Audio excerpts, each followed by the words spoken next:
It's me and him. It's Gareth Roberts and Paul Cope on This Is Anfield, talking about all things Liverpool Football Club on Live at 5. If you're watching this live on YouTube, you can get involved in the comments. Give us your questions. Give us your observations. Give us your love. And if you're watching this not live, if you're listening to this not live, well, you can't really sort of get involved live then, can you? But you can tell us that you like the show. You can give us feedback. And you can go over to the Late Challenge Podcast YouTube channel and click like and click subscribe. And that will make us dead happy. And that can be your way of supporting us. Because you know what? You're getting all this for free, aren't you? Okay, so we're going to kick off with Liverpool 3, Nottingham Forest 0 at Anfield yesterday. A professional performance, a dominant performance from the Mighties, a comfortable win, and the Reds march on. Forest never in it. They hit the woodwork, but Liverpool absolutely bossed it, absolutely controlled it, as the stats show. We don't normally do stats on here, do we? But, you know, this week, why not? Expected goals, if you're into all that. Liverpool 3.19, Forest 0.45. Thought that was worth mentioning just because it shows the dominance. 73% possession for Liverpool as well. 21 shots to Forest's 9. 8 on target for Liverpool. 1 on target for Forest. So whatever way you twist it, it was good for Liverpool. And I think, okay, we're going to come on to talk about Diaz, and the Diaz situation did sort of hang over the whole thing like it would do because it's horrendous. But from a pure football, first of all, outlook, I think it would have really pleased Klopp because that's what he wants, isn't it? Do you know what I mean? Like, you know, the man that came into this place, the man that we, you know, walked into Anfield with all the reputation for rock and roll, this and all the rest of it. We've moved on from there, I think. Do you know what I mean? And he wants a side that can do what we saw, can be sensible, can control, can get a victory, and do so in a very, what's the best way to describe it? A very economic fashion, I would say. Yeah. And I think it's important for us not to take these type of wins for granted, because I think we've mentioned before, especially us growing up, our generation's growing up, there was loads of Liverpool sides that could beat the big sides and then struggle against the shit. And being able to dispatch the shit, that was like Ferguson's United was just amazing at that. Would just destroy all of the shit teams. They'd never question it. It would just be done. And we'd always struggle, and that's where you drop shit. So you'd go and beat United at Old Trafford back in the day, and then you'd lose against Coventry the week after, and you'd be like, "What the fuck are you doing? You just wasted your time." And I think that's something we've, in our best years with Klopp, that's something we've really nailed. And it's amazing again that he's rebuilt this side, especially the midfield, and we're able to dominate these games in such a controlled way. You can start to see now, and I think I've mentioned this in the past, I think everyone forgets that the coaching staff deliberately started to rebuild the way we play football, because the first version of this Klopp side did start to struggle against low blocks. It struggled to break teams down. So we decided we needed more creativity in midfield. And now what you see that we've got with this creativity combined with control, it's pretty impressive when you see what they've rebuilt, isn't it? It is. And what I would say as well is that, you know, we're still sort of early stages in a very new team with lots of new faces. And yet, you know, they all seem to have settled really quickly. Like, it sort of became a story, didn't it, around, you know, players when they came into a Klopp side or a Klopp squad, that you wouldn't see them for a while. You know, you think about Robbo, you think about Fabinho. I mean, it got so bad with Fabinho that, like, there was literally stories saying, like, they were going to sell him.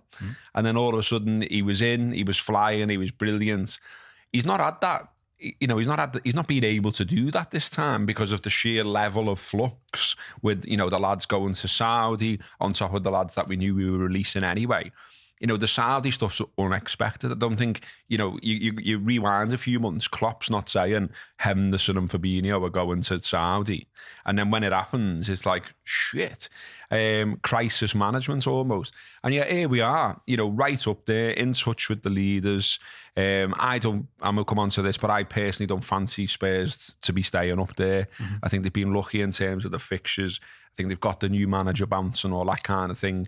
There's much tougher tests for them to come, and that will, you know, test their mettle. And I don't think they'll be. I think come the end of the season, I think they might be top 4. I don't think they'll be top 2. So we shall see on that. But I think we will come back to the football, but I think we have got to mention Diaz because it's just horrendous, isn't it? And I think, the celebration when Jota scored and obviously goes over and gets his shirt and holds it up and everything, it was quite emotional, that. And when you heard Klopp talk about it later, it's the first thing he mentions. He says the best thing we could do is win the game for our brother. We played the game in the most difficult circumstances I've ever had.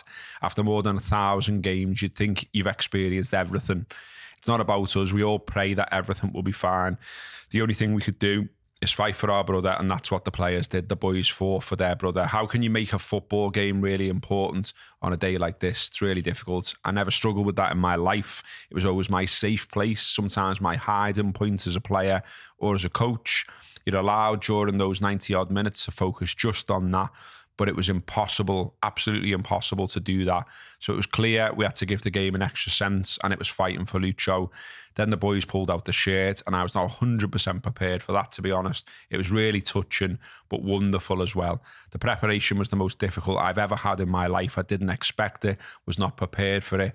I don't want to make the game bigger than it was, but it was most definitely that we tried to help Lucho with the fight we put in, because obviously we want to help. We cannot really help, so the only thing we can do is fight for him. That's what the boys did. If you somehow missed this story, his parents were kidnapped by armed men on motorbikes in Colombia. His mum has been found. As we come on to the show to do this, the latest we've heard on that is that his dad is still missing. Leading politicians, the country's leaders, the police, they're all sort of getting involved in this. They're, putting appeals out there. There's money up for grabs for people with information. The army and the police are involved looking for him. And all we can all do is sort of keep our fingers crossed that we get the outcome we all want, which is for his dad to be returned to the rest of his family. Incredibly grim, that, isn't it, really? And it's just sort of, I think, looking at it as a Liverpool fan, the way the players did that, and it sounds like from what Klopp said, it was sort of quite off the cuff. It just sort of shows you how tightly knit they all are, and you get cliches about football families and all this kind of stuff, but you do get the impression that is how Klopp manages, and that is what he fosters among them. And it's quite clear that they're all really close, and that they felt this big time. Yeah, it's mad, isn't it? It ties into a few different things. One of which is something you and I have talked about in different places in the past, about something we've banged on about, like footballers being humans, and how many footy fans are not prepared to sort of give that any credence whatsoever. Well, if there's ever a point to go, imagine if this was you, mate. I know. Like, imagine if you went into work one day and one of your mates in work, their parents had been kidnapped. You'd be like, fuck me. And then you've got to carry on working. There's no, like, it's not like, oh, you all have the day off. Do you know what I mean? It's like, oh, you've all got to still go out and play footy in front of 60,000 people, by the way, and do this. And it ties into something else I was chatting to family about the other day and telling my girlfriend about, and she was like, that's mad. Reminiscing back to like Joe Benitez era. And obviously I think Benitez was sort of the last of this era, because it sounds like I'm criticising him, but he was very much, this is what old school managers used to be like. Remember when like Xabi Alonso wanted to be there at the birth of his kid? Yeah. And Benitez was like, what? Why? And Benitez missed like the funeral of his own dad to go to the World Club Championship, wasn't it, I think, at the time? And when you think how different this is, like Klopp is like, fucking hell, mate, like we'll send you over there, we'll send support with you, how can we help? And then he's talking about the other players, like, fucking, I don't know how to motivate you for this game, because what do I say? Yeah. Like, it's not that important at the end of the day. I've never had to experience this, never had to deal with it. So that, and then it ties into something we mentioned on our other podcast on TLC, on the Patreon show the other week, Ryan Lowe, the Preston manager, saying, I've got a no knobhead policy. Yeah. That's it. What we've built comes out massively, doesn't it, in this? Like, you can see Klopp very much has a no knobhead policy without saying it out loud. And the lads who come in are all sound. Yeah, like they're always so. And you can't build what we've built so quickly and rebuild it without that. The lads who were already there sound like that. You'll have probably seen this, loads of people are seeing it, but it's a boss clip of like when Cody Gakpo walks into the training ground on the first day and Andy Robertson just goes to him, sound at least a good Dutch player. And Van Dijk's standing next to him and they all just laugh. That like, you can feel that around them, can't you? Like, yes, sound like we are all in this together and there is something we can do here. And it's interesting as well. It'd be good to chat to Klopp and Linders about this, and maybe one day once they've retired and they want to tell more secrets. And maybe this was something they'd talk openly about. I wonder if their recruitment policy has changed slightly because when they've gone to buy 2 key midfielders, they've bought one lad who already played in the Premier League, and they've bought another lad whose physical profile is very much Premier League based. Do you know what I mean? Like McAllister, they know is already Premier League ready, and Szoboszlai can drop straight into the pace of this league. Fingers crossed. I know it's not guaranteed, but those 2 lads have been so crucial in this that you can just drop them straight in. Whereas when we bought Fabinho, he's come from the French league. It's like, fucking hell, he's going to take a bit of time to get up to speed. Endo as well, even his little cameos and stuff, you can see there is that element of him. When we first saw him and watched him, you're like, he's going to take a bit of time here. If he can get up to speed, it's going to take a bit of time to get up to speed. Whereas those other 2 lads, straight in, like they've been there forever. Yeah. And not only that, because of the mentality you're buying someone who's literally just won the World Cup. So you're like, well, you're going to be all right then mentally, like mentality wise, aren't you? And you've bought another lad who like is in, I mean, I know everyone's madly in love with Dominic Szoboszlai, but like his interviews when they go, so like, what can you do this year? And he's like, just win everything.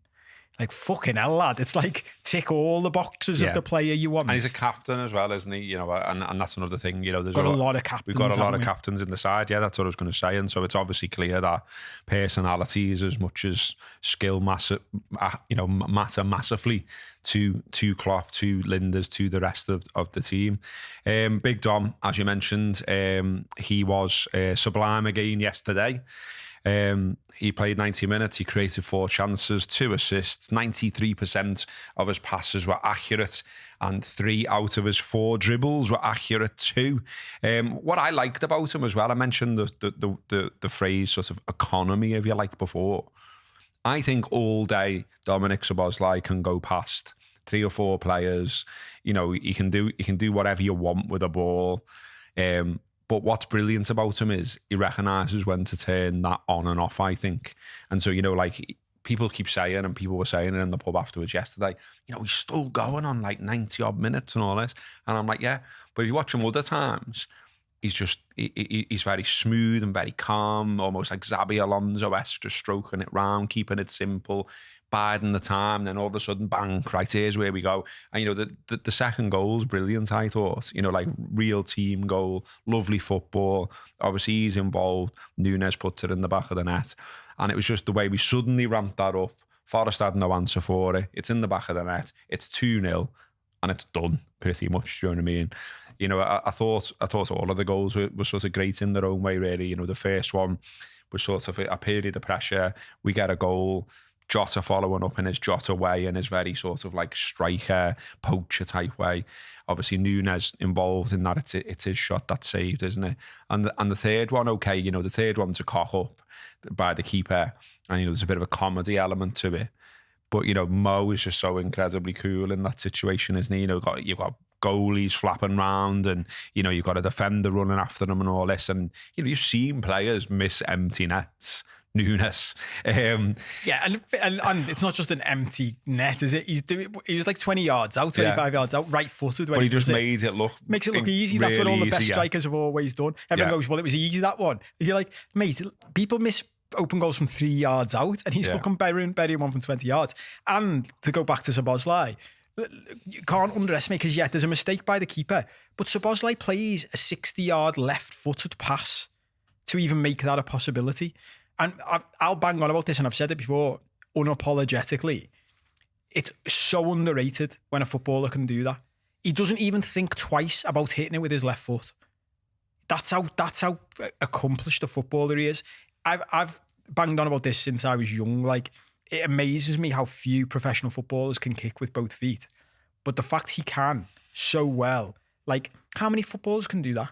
A 60-yard left-footed pass.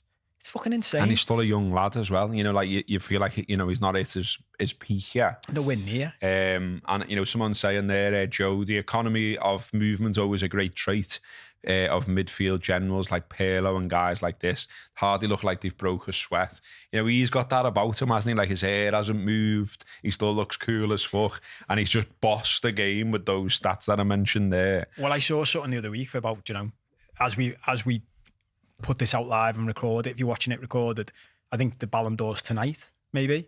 Yeah, I think it is. Obviously the question about will Messi get it?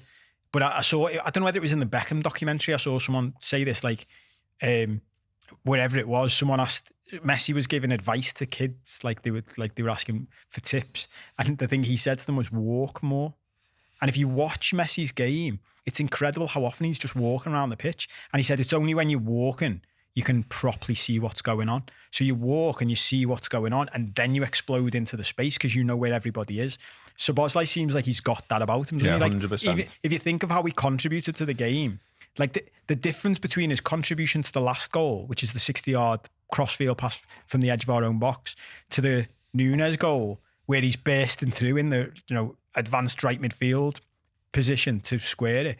Completely different side to the game, but that's him standing back and watching and seeing where the opportunity is. And he doesn't mind the dirty work either, does he? You know, you see him mopping up a lot as well. And as people are saying there in the comments as well, you know, it's so different to what we had before as well. Do you know what I mean? Like, I mean, how many hours and days and weeks did we spend sort of like defending Henderson or defending, you know, Fabinho, and the way we played, and the fact that, you know, okay, it wasn't like, you know, it wasn't amazing at times, but it got results, and you know, and all it. And now we've got like these lads, and like, you know, the football's really, really good. We're a really good side, and like we'll come on to talk about like the league and sort of where we think Liverpool are at, and have we got a chance, and a little bit on the other teams.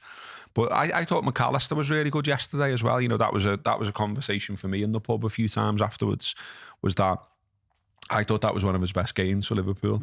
You know, I've had my concerns about him in a more defensive role because of his stature and all the rest of it, because you've got in the Premier League a lot of grocks. Like, do you know what I mean? Like, I was looking at Forest side yesterday and I was like, I wouldn't want to get in a ring with any of these lads, never mind play footy against them. Do you know what I mean?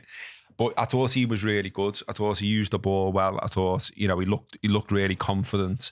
And there wasn't a lot to gripe about his performance, where I feel like, you know, there've been other performances from where you're like, well, I'm not sure why he did that, or he held the ball too long, or he got knocked off the ball there or there. Yesterday, thought all of the midfield was great. I think there's something nice going on with Gravenberch as well. Not just he's been impressive and he's slotted in, and he's another one where he's had to slot in and he's had to just pick the ball up straight away. But he looks like he's been playing for us for ages. But what I like is, there seems to be a thing of, you know, you play him or Elliott and then you swap out one for the other. And there's no obvious sort of, like, they're both doing well, is what I'm trying to say, I think. So you swap one for the other and the other one will pick up where the other one left off. Do you know what I mean? It's fairly seamless. And it seems to be a regular substitution now for Klopp. And like, it's good to have that. I mean, there's a comment somewhere, I put it in the agenda, where someone's saying, like, you know, we've gone from, we wanted X, Y, Z and all the rest of it, to now you're looking at it, you're looking at the start, you're looking at how we're playing, you're looking at players who aren't even there yesterday and all the rest of it. And you're like, squad's not bad actually, is it? Do you know what I mean? In fact, it's pretty exciting. Yeah, it's funny, isn't it? Because I think the person who sent that in, they said, you know, you could have maybe wanted another 6, and I think that's still on the cards. Yeah. And I think there will be another defender at some point. And they say something like, you can't have a perfect squad. And I read that and thought, I'm not sure that's true, because if and when we buy a 6, like a traditional 6, and then we buy another defender to cover across the back line, for example, assuming those signings go well and they're good signings that add to the squad, that's pretty much a perfect squad then, isn't it? Yeah. Like, where's your weakness in that squad then? Like, even to the extent that you sub, I know that might change next summer, but your sub keeper's fucking boss. Like, when you look at questionable goal in the week, like, but yeah, I know, but it's hard with sub keepers as well, isn't it, Joe? In and out of sides and stuff like that. But when you look at the other sides, when you look at the other squads, and you know, Tottenham's a good example. We're going to go on to talk about like the rivals and things, but we are well placed. Like, City, we talk a lot about City because the money they spend and the money they can spend, and it just seems to be unlimited and all the rest of it, blah, blah, blah. But they do have a small squad. Guardiola likes to keep a small squad, and they do often have youngsters on the bench and stuff like that. So I look at the rest of the league now, and I genuinely, even when I'm looking at hearing people like Neville predicting who's going to win the league, and he's saying Arsenal, I look at Arsenal and think, are you better than us? No. I don't think they've got a better squad than us. I don't see it. I really don't see it. Obviously, I'm, rose-tinted spectacles, big red, got a season ticket in the car. I'm probably not going to see it. But equally, I watch the highlights and I don't know, just the general vibe from them is, they're playing all right, but I don't feel like they're sort of unbeatable or anything. No. Do you know what I mean? If you put us against them tomorrow, I'd fancy us all day. Do you know what I mean? But I kind of I feel like I'm already getting to the point with this side and this squad where I kind of fancy us against anyone. I'm already at that stage with it. Do you know what I mean? I know there are still, there have been performances this season, and we talked about it, where they've put themselves under pressure, or, there's the thing about conceding the first goal. Obviously, we've had a bit of a rough deal with officials and all that kind of stuff. But I just thought yesterday was really, really good. Forest have beaten Chelsea. Forest have only narrowly been beaten by Arsenal, to bring them back into it. So, they're no mugs. They can hold their own at this level. They're missing the lads up front. But when you look at yesterday, I just think, I thought Van Dijk played really well at the back. I thought the midfield played well, as already mentioned. And then all of your front threes scored as well. And Gakpo's come on and put one in the net, albeit that it's ruled out for offside. But, and then all of that, where they were able as well to sort of take the foot off the gas second half, retain, keep some energy in the tank for next time out. Obviously, Bournemouth in the League Cup, haven't we, midweek, and then we've got Luton away at the weekend. And just all the signs are really positive. It's just a really nice time to just see where this side can go, what it can do. No one sort of tipped us to be right up there at the end of the season. I think I've thrown it on Twitter before, but people can look themselves. There's a list of every BBC pundit, what they predicted at the start of the season. I don't think anyone had us first or second. I think I'm right in saying maybe one. Out of sort of, a shitload of them. So no one fancied us really. But yeah, there's a nice line. I thought, as ever really, because he's a good reporter, Joycey in the Times said in his report, Liverpool were 2-0 up at that point and passed the move, taking no risks and managed the game through the intelligence of Alexis McAllister, Dominic Szoboszlai in particular, with a simplicity that highlighted the maturity they have quickly adopted. The much vaunted summer rebuild could have led to inconsistency in results. Instead, they have lost only once, and that was to Tottenham Hotspur when controversy reared amid the fiasco of VAR. Now, that's still annoying, and I won't let it go. I'll never let it go. But equally, I mean, even sort of not allowing that to sort of seep in, not allowing that to become a negative. They've just sort of gone, okay, yeah, we've been had off. And obviously, the club, got the fists out a little bit and tried to sort of kick up a bit of a fuss. But I kind of think what I'm saying, mentality-wise, you could imagine that could affect you. Do you know what I mean? Where it just seems to just sort of gone, no, we're sound. We'll keep going. We know. I always think with players as well, I'd love to be a fly on the wall at the training grounds at Kirby. They'll know themselves. All this stuff we're saying, they've got to be saying to themselves, we're all right, Yeah. We're sound here, We've got a chance here, Well, we've said this, and you mentioned it in your agenda, that and we haven't said it yet, but I was criticising Van Dijk a few weeks ago, and I know some people pushed back on that, but I think he wasn't. And look, I said at the time, and still say it now, I'm setting his bar as his bar, and his bar is arguably, I've seen people say in recent weeks, maybe the greatest ever defender. It's mad that you've got a player who might be the greatest ever defender of all time in football. Yeah, I mean, come on. What a thing. And even if you can argue about that, which you can, of course. Yeah, but years ago, we had a phase where for years and years and years, you would talk about the best players you'd seen or the best players that played for Liverpool or whatever. And if you talked about centre-halves, someone would always say Alan Hansen, wouldn't he? Yeah. And now someone will always say Van Dijk. Yeah. That's how good he's been. Yeah. That's the level he's hit over and over again. Exactly. So Exactly. And so that's when I was criticising. I was holding my game to that standard and saying he hadn't got there. But in recent weeks, he has just quietly started to re-exert his authority. Do you know, that's what it looks like to me. It's like he's stepped up again to be like, I just need to do that thing we've criticised him for over the years of like, sometimes he's just a little bit lackadaisical. And it's like, well, maybe I just need that extra yard, like that extra push, that extra. There are bigger tests to come, obviously. But I think things like that help. And then when you've got Szoboszlai coming in with that type of mentality, you've got a World Cup winner coming in, and you add that to what we already know Mo Salah's like. Yeah. Like Mo Salah, he knows his age, he knows his contract situation. There's the Saudi thing in the background. Mo Salah will be there going, let's win every competition this year. That's it. It's as simple as that. So there will be that behind the scenes. And you've said in the past, we all know this. We like being the underdog. It suits us being the underdog. It suits us, no one predicting us to win. It will help Klopp to be able to say to them, no one thinks you can win this league, you know. And we play City in a few weeks, and by then we could be in a really good position. And on top of all that, you've got the fact that we're not in the Champions League for this phase. We talked about this on another show the other week about games you wish you could have changed. And when you look back at the history, there was like, yeah, but if we'd have changed that, I think it was the Europa League win or getting in the Champions League a year earlier, you'd have had European footy the year after, and you wouldn't have had as much time to train and all the rest, and it would have had a knock-on effect. The fact we're not in the Champions League this year, ironically, is doing us a favour, because he's able to play all the lads on rotation through all the competitions. And that means everyone's fit and fresh and feels involved all the time.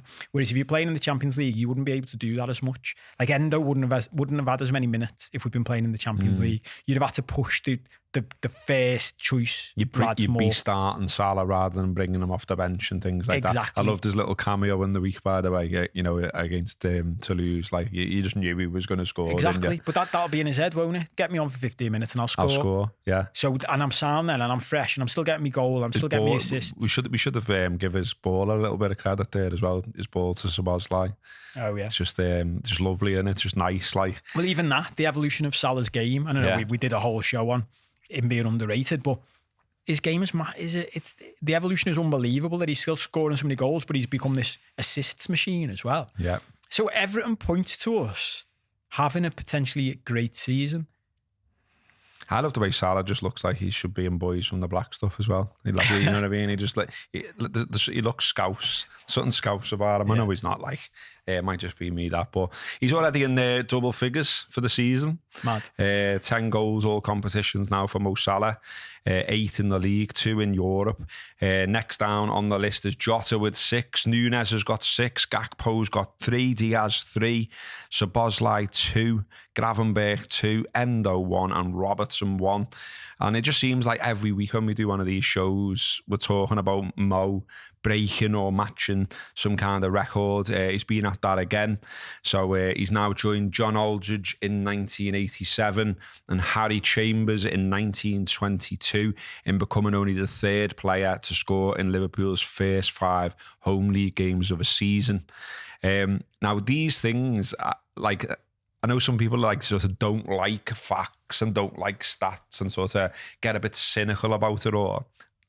I'm the other way. I love it. I love all that. And also, having done some stuff with John Aldridge, he quoted that himself when I did a show with him. He was like... His own stat? Yeah. He was like, I scored in the first 5 goals of the season. Do you know what I mean? Yeah. And so, like, when Salah's now done that, Aldo will be watching that going, bastard, yeah. I love that. I love the whole thing about Harry Kane. You know, when, like, Kane was getting linked with Munich, and, like, Shearer posted, like, I'll fly you there myself, basically. Yeah. So he keeps his record. Like, and I love that. Like, you don't need to be fucking pretend humble about it. Say, no, I want to die being the fucking biggest goal scorer in the league. So I'm all. So Liverpool as well have also won their opening 8 home games of a campaign for the first time since 85-86. Then they posted 13 straight successes en route to the League and Cup double. It's on. 9 goal scorers already too at this early stage of the season. I think that's good. Well, I was just topping that up as well. We've got 28 goals. Off front 5 has scored 28 goals. That's right, mad, isn't it? Yeah. When you think about like the link between number of goals and points. And I know that's all competition. And they're all different as well. They all offer something different. Like, Nunes, I think, is getting better and better and has got loads of potential. And I think you can see now he's more of a team player. But he's still mad and he's still a bit of a wild card. Like, he tries that overhead kick, doesn't he, from a wild angle. And, like, he just must be a nightmare to play against. But then you've got Salah, who you just know consistently will turn it out, turn it in. He'll either set one up or he'll score one. He does something seemingly every single game. You got Jota like a poacher. You got Gakpo. You know what I mean? Diaz, when the family situation hopefully is resolved in the right way. You know what I mean? There's all these players that start, players that are coming off the bench. It must just be a nightmare to plan against. That goes back to what I was saying before about the shift. Think about version 1.0 with this squad that was brilliant. It was predictable, wasn't it? If you had to pick our side and Liverpool's coming into town, what are they going to play? Well, you know their front three and you know the midfield three. That's how they play. Like, they're solid midfield three and then these front three that are amazing, maybe one of the best of all time. But and that's where it got to a point where it's like, everyone knows how we play. Look at that front five now. And you're like, we pick any, I know Salah's going to play every week, but you pick any combination of the other four. You've got no fucking idea what we're going to do. The difference between playing against Gakpo or Nunes as a defender is night and day, isn't it? Yeah. So, like, there'll be some defenders who are like, I heard Ferdinand talking about this the other day. Someone said to him, Joe, what type of player would you rather play against? And he said, well, when I was younger, I'd rather play against Joe, the tricky lad, or I'd rather run into the channels. When I was older, fuck that, I'd rather just play against the tricky lad, whichever way around it was. But that's going to be, for every defender, they're going to have a preference, aren't they? And we're going to be able to go, this lad would prefer to play Gakpo, so he can go up against Nunes. And let's see how he likes being run around, ragged by this chaos fella. And then, the other thing about the goals is they've all missed games, haven't they? Pretty much. Jota's been suspended, Gakpo's been injured, Diaz is now missing. And we've still got that many goals out of them. That in itself is a big deal. Yeah, 100%. The league then, as promised, we'll talk about the current picture with the table. We remain handily placed, a point off Manchester City and Arsenal, 3 off Spurs, who currently lead the way on 26 points, Arsenal on 24, City on 24, Liverpool on 23, and then Villa on 22. There's starting to be a bit of a top 5 now, breaking away. So Villa are only a point behind us, but Newcastle already 9 points off the top on 17 points. We got some tweets in before the show. Ben was asking here, would love to hear you boys' thoughts on the top 5 going ahead for the rest of the season. Are Spurs here to stay? Could Villa actually challenge? Are Arsenal convincing? And could City for once lose with Rodri in the side? Could we win the league? He says. I think we're saying yeah, aren't we? We're saying yeah, we could win the league. I don't think any red is ruling it out. Why would you? In terms of what else he's saying there, Villa are doing all right, aren't they? And they've got a good manager, and they've got a goal scorer, and they've got a decent keeper, and all the rest of it. But when they came to Anfield, I thought we beat them convincingly and looked much a better side. So I've heard a lot of their fans ringing in on phone-ins and stuff like that, and why not? Do you know what I mean? I always say, get carried away, it's part of the fun. And, some of them are offering we'll finish top 3 and, we could even challenge for the title and all that. I don't think they're quite there, but they're not bad. They're decent. And I imagine they're going to stick around. I'm still, looking at that table as well, we've got to mention Man United. Obviously, played City yesterday, didn't lay a glove on them. And now they are 8th on 15 points, already 11 points behind Tottenham, the leaders. And I think we can say with some certainty they are out of the title race for this season. And so that will be 11 years without a title. Now, I can remember cocky Mancs, because Mancs are cocky, or there are plenty of them out there that are. I can remember them saying, what happened to us will never happen to them. And, they all laughing about the long time we went without the title, obviously 30 years. And yeah, here we are. We're already going to be on 11. It's ticking away. It's another manager now that's under pressure. Potential change of both manager and ownership in the mix. But it's not. But this is the thing. It's not just a potential change of ownership, is it? Even with a potential change of ownership, there's all madness to it. Yeah. There's still what the fuck? what, you're going to have some fellas come in and they're just going to run the footy department. Oh no, that was a mad show, wasn't it? The rest of the club's still going to be owned by the fucking people you all hate. How's that going to fucking work? Yeah, I loved as well hearing Ten Hag talk about we're top of the league for regains. Yeah, but we've been there, and you're haven't like, we? wow, that's a Houllier-esque type Mate, one, wasn't it? Did he say we went on about corners, I think, didn't he, way back in the day? But this is something I've been saying for a long time now, and about United, like the parallels between history, what happened to us when we fell off our perch. Because I always hated that whole fucking Ferguson thing of knocking us off our perch. They never did. We fucking fell off ourselves. Yeah. But the parallels between what happened to us and what's happened to them for the past 11 seasons is mad. Like they've basically repeated all of our mistakes almost fucking, step by step. It's crazy. And I mean, you've put in this. Have you seen the clip of him arguing with Carragher? Neville arguing with Carragher? No, I was in the pub. I could see them doing it, but I couldn't hear what they were saying. I mean, in fairness to them, because they're clearly mates now and obviously respect each other and stuff, there's a bit where Carragher just gets exasperated with him. Because like Carragher's basically saying, but look at the footy team, like, and look at the coach and look at can you tell me the type of play? And Neville starts going into his ownership thing again. And Carragher just goes, Gary, like, fucking hell. Like, stop going on about this. And they have to do the whole, I listen to you, so will you listen to me? And Carragher like bites his lip and goes, all right, I'll listen. But I'm watching it thinking, and I really like Gary Neville. And you've put in this, is Andrew Beasley's tweeted saying it's like, it's beyond parody now. And it is, because you're like, I get his point, right? Obviously, I'm sure we all understand this point and he's looking at it from a businessman's perspective as well. In any organisation, and I know he's using loads of different analogies now to prove the point. If the kids are misbehaving in the house for 10 years, at what point do you look at the parents? Yes, I get all that. But Carragher was basically saying the bit that I think we're all on the side of, which is, but that's not affecting their day-to-day coaching, is it? What's he doing on a training pitch when Postecoglou's come in and completely transformed Spurs in the space of a few weeks? Emery's done the same thing at Villa. You can see how they play. Same with us. We've rebuilt a fucking midfield. And when you look at even like, he's talking about spending too much money. Every time I look at what they've done and you think of the players we've bought, the money we've spent. Like Diaz, for example, 40 million quid. Cody Gakpo, 40 million or 35 million quid, whatever it was. You're like, fucking hell, lads, look at the money they've spent on players.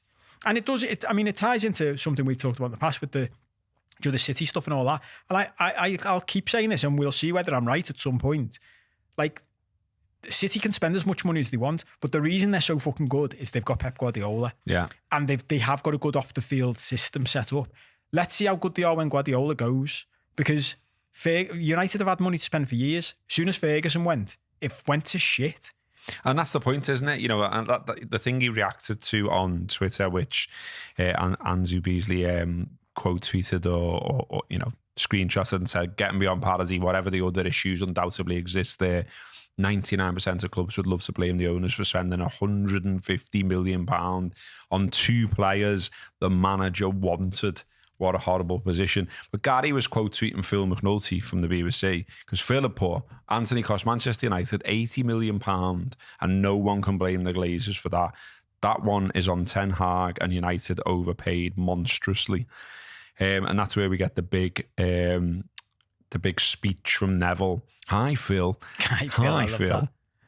I get what you're saying, but if the kids ask for something on a continual basis and the parents keep writing the check, who do you blame? Context on Anthony. We just lost to Brighton and Brentford and the club was in reactive panic mode as per usual and sanctioned and said yes to Casemiro and Anthony. It's all on the Glazers for complete panic and lack of leadership. They've done this for 10 years. CR7 to City and panic. Alexis to City and panic. Ajax couldn't believe we'd offered that money. Owners and directors sanctioned deals. I agree Anthony needs to do better, but it was never a deal to do in those circumstances. But it doesn't. I don't get it because it still comes back to Phil's point that the manager wanted him, and you got him, and he's shit, and he's a knobhead as well. Yeah, isn't the argument? He's usually a shit knobhead. Yeah, but it goes back. I was just going to say that, like, one of their fundamental problems by the looks of it for a long time now is they don't have a no knobhead policy. They just buy whoever they fucking want, and they're all gobshites. And so then how do you create a dressing room? There's not many likeable players there, is that? No, we were saying do you this remember this? I remember last year saying last season, it was after we'd battered United at Anfield, and I said to you outside the studio, I bet Ten Hag will bin off Fernandes after this, because you can't have your fucking one of your lead players walking around the field at Anfield throwing his arms up. And what did he do instead? He made him his captain. It was fucking wild. You're like, that, oh wasn't my it? God, like fucking hell, mate. How is that the lad who's meant to inspire everybody else? He's literally throwing his arms up, throwing his toys out the pram when you're getting battered at Anfield. That is the complete opposite of the lads we've bought. You know who I think's actually all right? I mean, we'll stop talking about the Manx in a minute. But I actually quite like McTominay. And I think if I was going to pin something on anyone, it'd be him. He might not be the best player in the world, but he's got spirit, he's got heart, he's got something about him. And I'd have him over Fernandes, who's an absolute twat. Yeah, but what does that tell you? Like they've got that young lad, haven't they, who's come in and it apparently done all right. I haven't seen him. But what does that tell you? Like, you'd still pick McTominay when they've spent so much money on other players to play in that midfield and around him. It's unbelievable. And that's the point, isn't it? Like, Big Wood Bear there in the comments, he says they have a knobhead policy. Yeah. That's right. That's what it seems like, doesn't it? That is what it seems to be. And then they wonder why things go wrong. And we keep signing knobheads and it keeps going badly wrong. We don't know why. Liverpool got a no knobhead policy. We've got a knobhead policy. We're already out the title race. Wonder where we're going wrong here. But that is the bit that, like, Andrew's right, isn't it? It's sort of beyond parody now that, like, I don't really get it. If you, like, even that point that Gary Neville makes, if the kids ask for something on a continual basis and the parents keep writing the check, but you picked the kid, you picked the manager, and the manager's picking the players, and it's a player he's managed, by the way. Like some of these lads are lads he's managed before, and he's unimpressive. Yeah. The manager is unimpressive. Yeah. He doesn't look like a Manchester United manager. But this is the thing. I am a bit lost with him, actually, and this maybe does tie into Neville. Like, does the club start to corrupt everything around it? Because he did look like a Man United manager last season. I was worried about him last season because he dealt with the Ronaldo situation really well. There was a few things where I was like, oh, fuck. Like, he is dealing with things. So does it get to the point where it gets to you? Maybe so. But then the Sancho situation wasn't great, was it? I don't think he dealt with that great. No, and Carragher's point is still right. Regardless of all of that, the coaching isn't great, is it? They don't have a style. What are they? We don't know what they are. No, I know. And that's the difference between him and the other fellas who've come in. We're back to that point, Joe, we always said about Lampard and Solskjaer comparing themselves to Klopp and saying he got time. Like, no, he did what Postecoglou did and Emery did. He came in and he changed us straight away. He made an impact. We got by better. The end of the season, You've got to do that. So the fact that they're going backwards and they're so far away from everyone, I mean, it's great, isn't it? Because it's the same for Chelsea. Like, I saw Chelsea fans, there's some Chelsea fans saying Pochettino should be sacked. And you get to a point where you're like, well, who do we get? And the other thing for United is, if they sack Ten Hag, so they're back to that thing, aren't they, where they're left with that choice. Do we stick with the fella who is clearly drowning, or do we sack him and get someone else? Well, you've already missed Pochettino, and he was your other good choice. Who'd you get? I mean, they made some odd decisions, haven't they? The Ranić stuff and Van Gaal obviously didn't work out. Moyes was absolutely wild, the chosen one. But let's leave them. Let's forget about them. They aren't our business. They are way off the pace. Someone who's setting the pace is, of course, Spurs. And so we said that we'd have a little chat about sort of where they're at and what's going to happen. So there's loads of media lovings, I feel, around them at the moment. And yet, when I watch them and who they playing recently, like Fulham and Palace and things like that, and you're just like, yes, I'd expect them to beat them anyway in any sort of guise, really. And there was a stat I heard on the radio saying, like, if you've clocked up this many points statistically, if you've clocked up this many points by this time of year, it shows statistically that you normally finish top four, and that Spurs fans would have taken that and all that kind of stuff. I still think that's what they're aiming for. I still think that's where they're at. And if you look at who they've played so far, or their results so far. So I've got them in front of me here. So they opened the season by drawing 2-2 with Brentford. They would then beat Manchester United 2-0 at home. And we've just discussed that they're shite. They went to Bournemouth and won 2-0. They drew 1-1. And they were in fact knocked out, weren't they, of the League Cup by Fulham, which everyone seems to have forgot about. They beat Burnley 5-2 at Burnley. They beat Sheffield United 2-1 at home. They drew with Arsenal in the North London derby. They of course beat us 2-1, and we know the circumstances around that. Cheating fucks. They beat Luton 1-0 away. They beat Fulham 2-0 at home, and at the weekend, or on Friday, they beat Palace 2-1 at Palace. So like I say, you know, there's not loads of so who were the tests there? Well, us, and you got some big favours in that game, so we'll discount that. Arsenal 2-2 at Arsenal's a decent result, given how much they've been like tonked over the years going there. Man United, well, we've already discussed, not great. And so there's just not that much there for me. You know, next up for them, they got Chelsea at home, but Chelsea are shite as well. Then they go to Wolves. I'm interested by that one. That sort of gets me antennae up a little bit, where I think, that'll be tough. I think that'll be tough for you. Then they've got Villa at home. Then they go to Man City. And now we're starting to talk, aren't we? Yeah. Then we'll see where you're at. Then we'll see if Postecoglou's a genius. Then we'll see if you can sustain a title challenge this season. Yeah, I think all that's fair.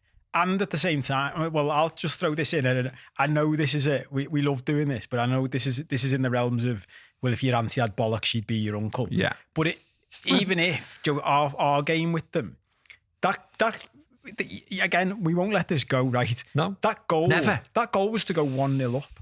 And okay, we had 10 men. But if we'd have gone 1-0, we'd already beaten Newcastle away with 10 men. We looked, the way we play footy, the people, I'm sure Postecoglou acknowledged this. The way we play footy, going down to 10 men was still just as fucking dangerous. So if we were 1-0 up with 10 men, you still fancy us to at least get a draw in that game. And okay, before anyone starts booting off, we could have still lost the game. Of course we could have. But let's say, hypothetically, we got the draw in that game. That would have reduced their points by 2 and increased ours by 1. So the top 4 would all be on 24 points. So they wouldn't be top. And that's just that one game where there was fucking controversy around it. So that balances things out. Then you've got the fixture list. And I saw something the other day about, you know, teams that have got 26 points after 10 games, the last 20 seasons, where have they finished? And a lot of them finished first or second. So that it was going into the can Spurs win the league question. And I think everyone's daft to write them off. But the other thing about that stat is no one says, and this is typical of like looking at history through stats, you don't get to see who everyone played in their first 10 games, do they? And as you've said, their first 10 games have been kind to them. So let's see where they are come Christmas. And at the same time, I mean, they were we've probably done well with our predictions here, because I predicted them as dark horses at the start of the season on one of these shows, and you predicted Villa. And I still think Spurs will be there or thereabouts, because they have got, it does make me laugh, as you say, you know, they got knocked out the League Cup, and people are starting to already say that as a good thing. They haven't got the League Cup. And you're like, yeah, they still got knocked out the League Cup. That was shit. Yeah. But that is true. They have only got one game a week, and we know what that's like. Like, that does give a new manager with coaching time, plus their squad. The thing, if they were playing Champions League or Europa League footy, we'd be saying their squad isn't big enough. But if they can get to January, there or thereabouts, unless they're knobheads like Arsenal were last year. Like Arsenal last year in January should have gone big, as far as I'm concerned. Because when you're in that position, you've got to look at it and go, we're not going to be here again. We're never going to have this good a chance to win a league, because next year Liverpool will be better. Yeah. City won't be that far behind. If Spurs are there or thereabouts in January, they should go out and buy a couple of players at least. If they do that and get it right, which again is a big if. I believe he's a meth, though, but that's the problem with them. You wouldn't back them to get it right, would you? You wouldn't back them to go and buy players, because you can imagine Levy going. I think this is the difference between different ownership groups, and I'll throw ours in this as well. I think we've missed out on this in the past. You wouldn't expect him to go, well, let's just throw some fucking money at winning the league and just to have a chance at it, because he'll go, we'll finish fourth, and that's great. That's what he'll think. Yeah, because then he'll be like, well, we're back in the Champions League and all that, and happy days. You know, it is one of those seasons where, you know, because they got no European football as well, that's going to be on their side, and they're out the League Cup, like you said, that's going to be on their side. of where they'll finish. Yeah. I think, I'd give them a chance for top 4, but I don't, like I said before, I think earlier on in the show, I don't think the top 2. No. No chance. And the bookies odds currently, they make Man City 8-11 favourites to win the league. Arsenal and Liverpool are both 5-1. Tottenham are 10-1. And then after that, the drop-off is huge. Bizarrely, Newcastle are 70-1. This is to win the league, to be fair. Newcastle are 70-1, perhaps based on the fact that they'll go and spend money in January, maybe. Although Villa aren't skin tired already, but they're 100-1. Brighton are 250-1. And then Man United are 300-1 to win the league this season. That's glorious, isn't it? But if you're a United fan, or even if you were in the ownership group at United, you're 300-1. You're behind Brighton and Aston Villa. Brighton are in their first ever European campaign. That's fucking mad, isn't it? Yeah, it's absolutely wild. How far the mighty have fallen. It's absolutely wild. One thing that people have sent us and they asked us to talk about, I've seen it in the live comments, I've seen it on the tweets as well, is the flags situation at Anfield. Now, I want to make it clear here, first of all, before we talk about this, that I'm talking about this on here with my opinion. Gareth Roberts' opinion. I am part of Spirits of Shankly. I am part of the supporters board, and I'm not speaking for either of those organisations. I'm speaking for myself. I think it's important to say that, because what I'm seeing at the moment, certainly online, as is always the case, and not too much in real life, but there's lots of people being really bang out of order towards what are essentially volunteers who sacrifice their time to make life better for fans. Loads of people seem to think that everyone wants to bring in a Palestine flag and fly it at Anfield, and a lot of people, it seems, do, and I think there was about 11 on the COP yesterday, and that's all well and good, and that's your opinion, and that's absolutely fine. But because an organisation made up of volunteers, people who sacrifice their own time to do things for the greater good, aren't doing what you say, that doesn't give you the right to then start abusing them, in my opinion. And that certainly doesn't give you the right. Really made me laugh. Like, some blurt was on there going on about, like, who are these people? What are the names and all this? And I was so close to reply and say, why? What are you going to do? Like, what are you going to come to my house and hit me with your mouse mat? Like these keyboard warriors. Because Spirits of Shankly had a stand yesterday in one of the pubs around Anfield, the church, like just to sign up new members, explain what they do, all of that kind of thing. No one mentioned any wars. No one mentioned the flag policy. And yet online, it's constant. So any time a tweet goes out about anything that Spirits of Shankly is doing or saying or backing or whatever, what about Palestine? What about this? What about the flag? And it's constant. And I can see the effect it's having on some of the people who are volunteering the time. Now, just also on this as well, there are people who are also gaining traction, I would say, for what they do or their position in social media world by sort of criticising the likes of those people I've already mentioned, but also the club itself.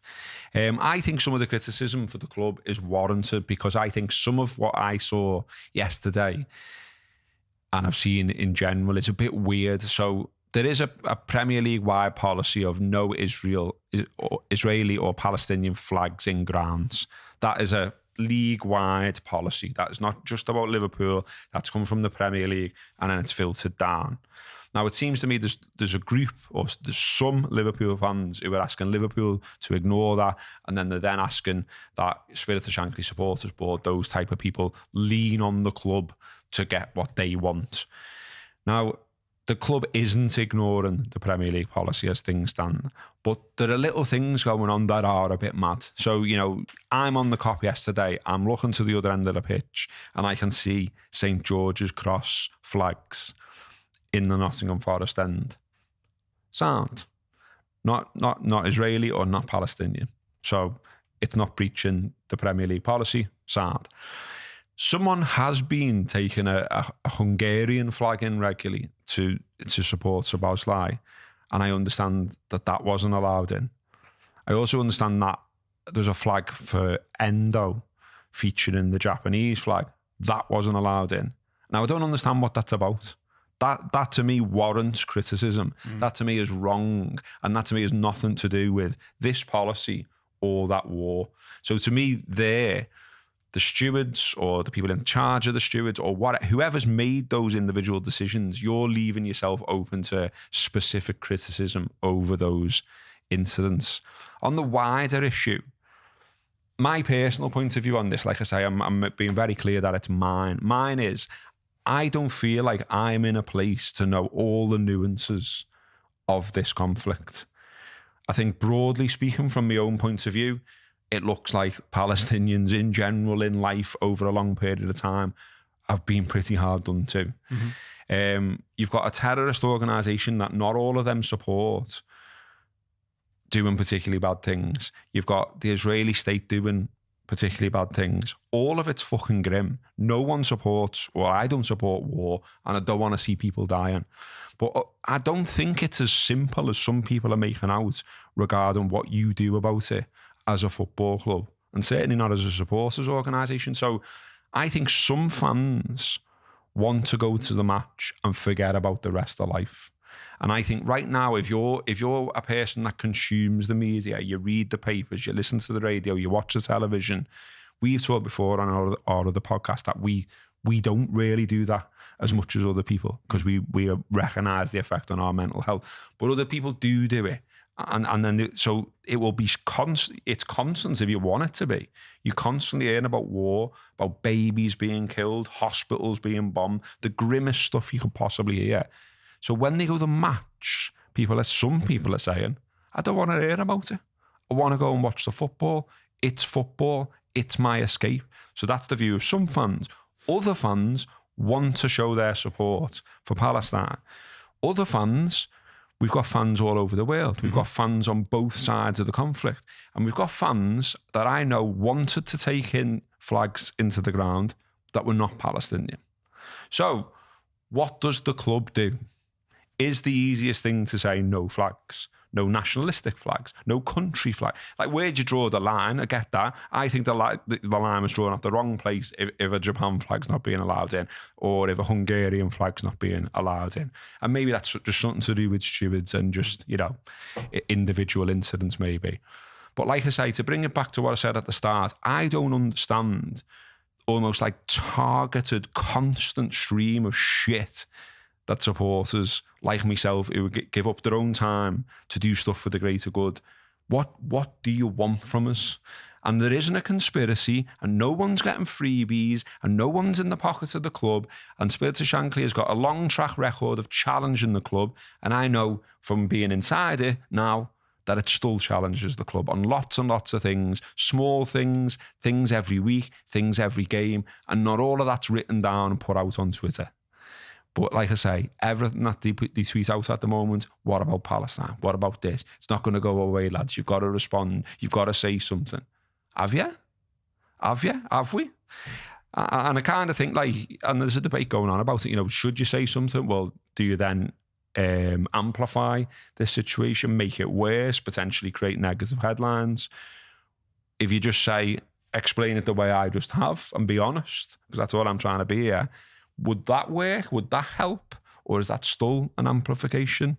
I don't know. I've finished my speech now.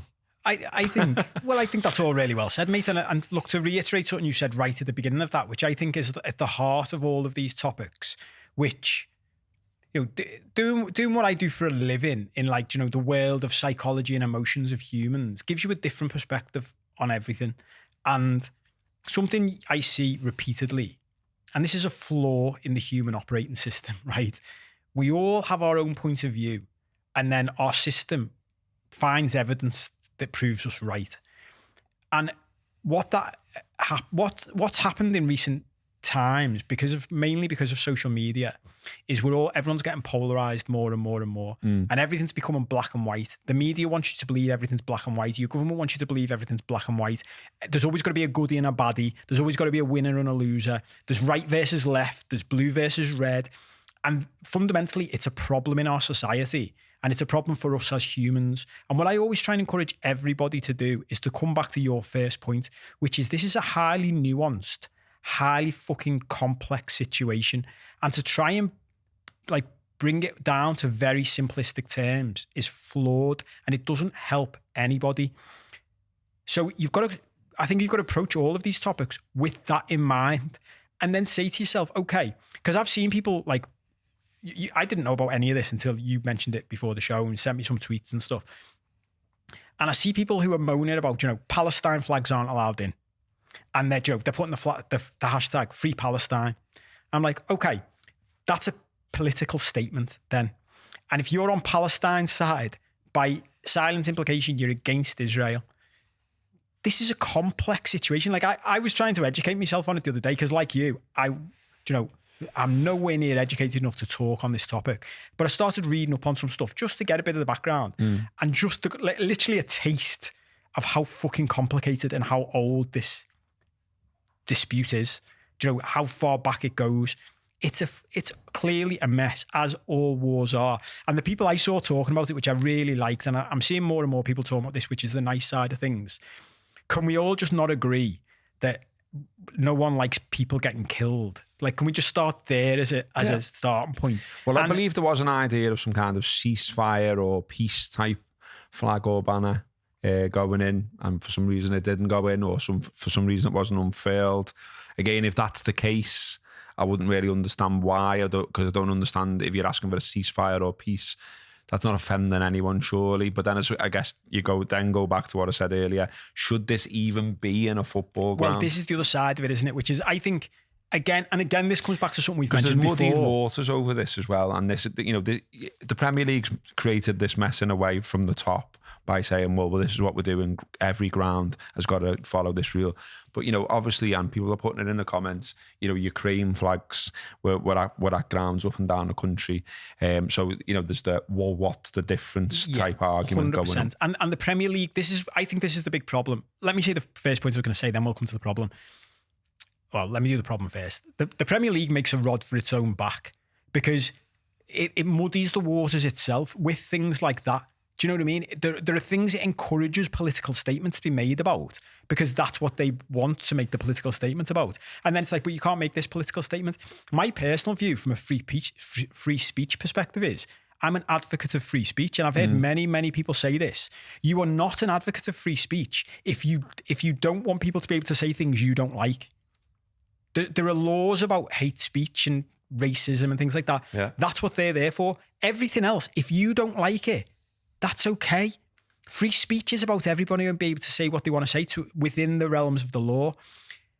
But then when you get to like things like flags, it's like, okay, I think this is where there's an issue for the Premier League because it's how far involved do you want to get in any of this stuff? Should they be involved at all? Should there be any policy? Well, there should be, again, this is my thing. There should be policies that uphold the law because we've got laws that have been through proper process to come up with them. Everything else, for me, it's either, when it comes to national flags, it's either you can have national flags or you can't. And it's irrelevant of what's behind the message behind the flag you're taking in because isn't that just fair and reasonable? And at least it's clear what you can do. I think it's also worth saying as well, and this is something that social media can really expand on and blow out of proportion. One of my favorite things is to boil things down to specific people. Like, people think something, like we had this with Klopp the other week, right? Without conflating these two things. Klopp said in a press conference he wanted a replay. Before he said it about the Spurs game, he made a point of saying he was saying it as him. But then obviously everyone says that's what Liverpool FC as an entity think. But it wasn't. It was just what he thought. Literally, Tony Barrett, who sitting next to him, clearly didn't think the same thing. And he's sitting next to him from the same fucking club. Just because one steward stops one fan taking a Japanese flag in doesn't necessarily mean that was a club thing. No, I know. That can just be one steward thinking, I don't think I'm allowed to let Japanese flags in. And he could have just made a mistake. Yeah. And then it gets blown out of proportion. And actually the response to that is, sorry, mate, we didn't mean to stop a Japanese flag coming in. And I think that's what's happened. I think that has been the response, yeah. So then all of this gets conflated. Everything gets blown out on social media. I think from a Premier League perspective, it would be wise. I think it's mad, to be honest, that they've made this stance about Palestine and Israel flags and they haven't with other things. So that should be clarified from a Premier League level. Yeah. I think coming back to the point about, fan groups and unions and things. I think expecting like as you say, expecting a voluntary fans union to be able to clear this up is a fucking big ask. Exactly. Do you know what I mean? Yeah, 100%. That's a big deal. And I know people are like, me included, are literally sort of pulling our hair out. Got as I suspected, unhelpful comments in the comments section right now. A lad there, sort of Eric, saying it's unacceptable. You should oppose it, and you don't know what you're talking about. Should oppose what though? The policy. The policy of just no Israel or Israel no Israel. Yeah. Should oppose it, doesn't explain why, and then says we don't know what we're talking about. Well, literally said I don't, because it's a footy show.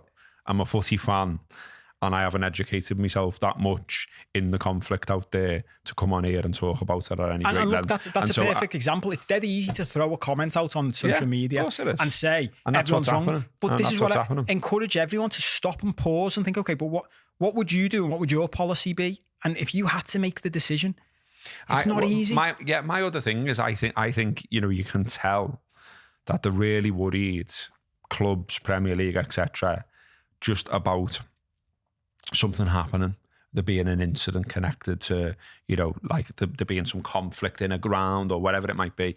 And I hadn't noticed it before. Maybe someone can correct me if I'm wrong here, but the sort of like formations that the stewards are forming around like players and stuff like that as soon as the final whistle's going and stuff. Sort of said to me they're expecting someone to dive out of the stands here and run on the pitch and do something. And it's because it seemed to be like more heavy-handed, a different formation. I don't know. It said to me that they suspect something might happen. Yeah, they're cautious about it. Yeah, they're cautious about it. And there's a video going around of someone on the cop yesterday having a Palestinian flag taken off them as well. But that video is interesting because the steward's just a fella, isn't he? Yeah, he's exactly, being polite. He is. He's saying to him, look, mate, this is what I've been told to do. This is my job. I've got to do it. Like, and I know the whole, like, you can go down rabbit holes. Cheers, Derek. Don't bring it up unless you're informed. Literally, mate, people wrote into us on Twitter and in this box asking for us to talk about it. And literally, as I've already said, Spirit of Shankly is being bombarded with messages about this. So that is why we're talking about it, mate. It can't be difficult for you to understand that. Go on, sorry, mate.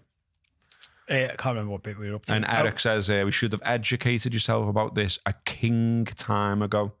Who's the king of time, Eric? I mean, if you're going to be a smart ass in the comments, maybe type a sentence that's in English. This is the point, isn't it? Like, and this is why things like this, people sitting at home, shouting their mouth off on social media. It's like, look, take a deep breath. It's a fucking complex situation. For me and you, for example, to educate ourselves on this properly, like literally, I was literally reading a guy who's an expert in this, and he was saying it's a fucking mess. Yeah. Like, it's almost reached a point where it's impossible to like unpick. That's how fucking complex it is. But he was saying in his thing, he keeps getting asked which what is he pro-Palestinian, pro-Israel. He said, and he just kept saying, which I loved, I'm pro-babies not getting killed. I'm pro-hospitals not being bombed. Yeah, I'm pro-schools not getting bombed. Get behind that, and you're like, why don't we all just get behind that as an idea? Would that be a better idea to do? Because, I'm well educated on that. I'm well educated on not wanting people to be killed unnecessarily. And the rest of it, it's like, how much of an expert are you? Share your opinion. Tell us in length what you think. Well, I like that from Andrew. Says everyone's an expert on Middle Eastern geopolitics now, lads, and you should have known better. Yeah. Yeah. I mean, here's me, a cop season ticket holder on a podcast and video show talking about Liverpool. We've been asked to talk about this. It's going into what voluntary organisations are doing, and that's why we're talking about it for no other reason. And I think, look, that's a great point he's making, isn't it? Like, this is the problem. Most people, and this is again a human issue, most people are not prepared to say they just don't know. And I think more people should be able to just say, I just don't know. Exactly, yeah. There's absolutely nothing wrong with that. Yeah, I'm with you all day on that. I liked the quote that I did see about it from Postecoglou regarding Tottenham's approach. They followed the Premier League rule as well. There have been fans that have taken Israeli flags into Tottenham Hotspur's ground been told to take them down, all of that kind of stuff. Same stuff that we're seeing in our own ground as well. He was asked about it and he said, I think the greatest role a football club can play in these scenarios is to provide what they've always provided, a sense of one place where people can come and escape, and hopefully United's want to support their football club, maybe sort of take them away from whatever troubles they may have. I think that's the greatest role any football club has. And as I said earlier, I know from what I'm involved in that lots of requests are being made to the club, to supporters organisations, take this in, take that in, support this, support that. There is no easy answer. It might be easy for you sitting out there in internet land, having a go at people who give up the time. I can tell you that the people who are giving up the time and who do represent some supporters, not all, and all the rest of it, that there is no answer that any of us seem to be able to come up with at the moment where we satisfy everyone. Well, because there isn't one. Look, this is a perfect example, isn't it? We've been asked to talk about it, right? We thought we should address it in some way. We've addressed it by saying we are not educated enough to get into the details of this. We can talk about it generally. And the first thing some people have done is criticise the fact we don't know enough. So by implication, Spirit of Shankly, for example, what should go and do a degree in the geopolitics of that region before being able to comment on it. Well, that's not possible, is it? So if they comment on it, whatever they say, you're going to respond in the same way. They're not educated enough. It's like, all right, so think about that. No one can win. Yeah, exactly. I think the Pale King take a stance, gents. Don't have to, mate. My stance is I'm not taking one. I disagree. We have taken a stance. Our stance is stop killing people. Yeah. Like, why can't we all just agree on that? There's my stance, yeah. Ceasefire, there's my stance.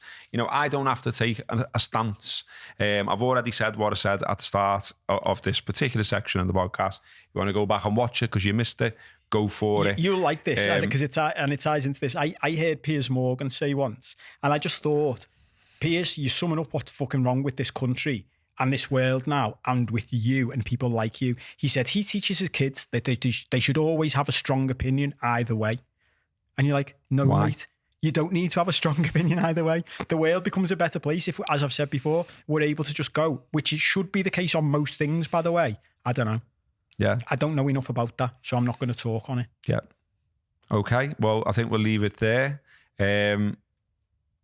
I was gonna add that, our own forward, of course, Mo Salah, did call for the killing to stop and for humanitarian aid to be allowed into Gaza.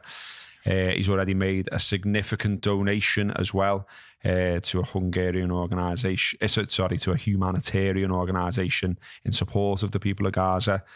I mean, that sounds good to me from Mo. So stop the killing. There's the stance. There's the banner. There's the flag. That's what I'd like to see on the cop. And yeah, things are heating up in the comments, which says to me, it's time to go. This is, if you've only caught this late, this is available to watch back. It is available as a podcast. And if you like what me and Paul do, we do our own podcast called The Late Challenge. We try to keep that one quite light most times. This week, we talked about Tyson Fury and whether that was a fix. We talked about Halloween. What else did we talk about? We didn't talk about war. We didn't talk about war. We didn't talk about flags. I think we didn't start getting wound up. We've never actually mentioned this in our meetings outside of the podcast, but we've never actually said to each other, have we? We probably shouldn't talk about war on our podcast. Let's do a war podcast this week. No, we'll leave that one. But yeah, if you fancy that, go and check that out as well. We've been doing that one for a while. It's on YouTube. It's out there wherever you get your podcasts as well. And if you really, really, really, really like it, we've got a Patreon as well, so you can go and check that out and support us that way.